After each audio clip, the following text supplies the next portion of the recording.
अस्सलामुअलैकुम, बोल न्यूज में खुशामदीद। मैं हूं शाइस्ता शहजाद। हेडलाइंस आपने जानी और अभी खबर शामिल करेंगे। कराची पुलिस चीफ के दफ्तर पर होने वाले गुज़श्ता रोज के हमले के बाद क्लियरेंस ऑपरेशन जारी है। कराची पुलिस ऑफिस का कंट्रोल पाक फौज ने संभाला है। भैंस कॉलोनी से तफ्तीशी इदारों ने हमलावरों के जेर इस्तेमाल गाड़ी के मालिक को भी हिरासत में ले लिया है। इसी सारी सूरत हाल पर बात करेंगे। बोल न्यूज के नुमाइंदगान हमें ज्वाइन कर चुके हैं।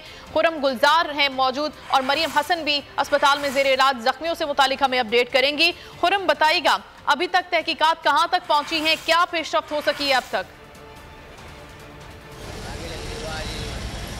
जी बिल्कुल, इस वक्त हम कराची पुलिस हेड ऑफिस के बाहर मौजूद हैं और हसास इदारे की टीमें यहाँ पहुँची हैं। हमले के बाद होने वाली तहकीकात का आगाज़ कर दिया गया। हसास इदारों की टीमें, रेंजर्स है, उसके अलावा पुलिस की भारी नफरियाँ हम देख रहे हैं मौजूद है। सबसे पहले यहाँ जो इलाके को दोबारा एक बार फिर सर्चिंग की गई सुराग के थ्रू, और साथ ही दीगर आलात जो है वो हम देख रहे हैं कि जदीद आलात के थ्रू यहाँ पे सर्चिंग का अमल जारी है। साथ ही अभी हसास इदारों की आला जो काम है वो कुछ देर में यहाँ पहुँचने वाले हैं, जो कि जाए वक़्वा का दौरा करेंगे।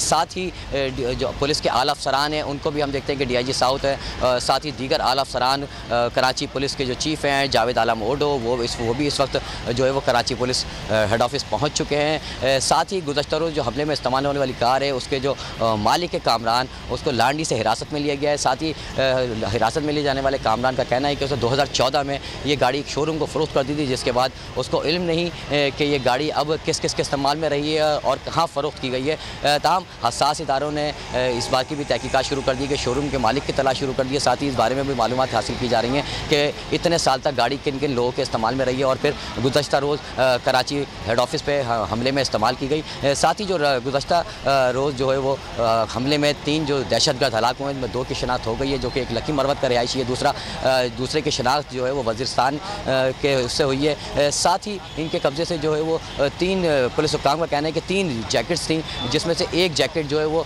एक दहशतगर्द ने ख़ुद को धमाके से उड़ा लिया था, जबकि 2 जैकेट्स, 5 हैंड ग्रेनेड और 3 ग्रैंड लॉन्चर जो है वो यहाँ पे बरामद किए गए हैं, जिसमें कहा जा रहा है कि जो बारूदी मवाद था वो 8 से 10 किलो बारूदी मवाद था, जिसे डिफ्यूज़ कर दिया गया है और उसके बाद वो फॉरेंसिक के लिए भेजा जा रहा है ताकि मालूम किया जा सके कि इसमें कौन सा बारूद इस्तेमाल किया गया था।